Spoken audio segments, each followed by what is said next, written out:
ഇന്ന് ഉച്ചയൂണിന് നല്ല വെന്ത കുത്തരിച്ചോറ് പാകത്തിന് വെന്തിട്ടുണ്ട്. അപ്പം അതുപോലെ നമ്മുടെ പച്ചക്കറി അവിയൽ,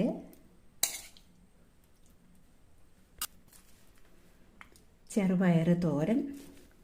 കുറേ നാളായി ചെറുപയർ വെച്ചിട്ട്, അപ്പം ഇന്നൊരു ചെറുപയർ തോരൻ കൂടെ ആവട്ടെ. ഇത് ചുവന്ന മീനാണ്, ഇവിടെ ചെങ്കലവയെന്നൊക്കെ പറയും. ഇതാ അതിന് കൂടെ കഴിക്കാൻ നമ്മുടെ സവാളയും. ഇതാ ഇത് പോത്ത് വരട്ടിയതാണ്. ഇതാ പരിപ്പ് മുരിങ്ങയിലയും കൂടെ ഒഴിക്കാനായിട്ട് ഒഴിച്ചു കറിയാണ്.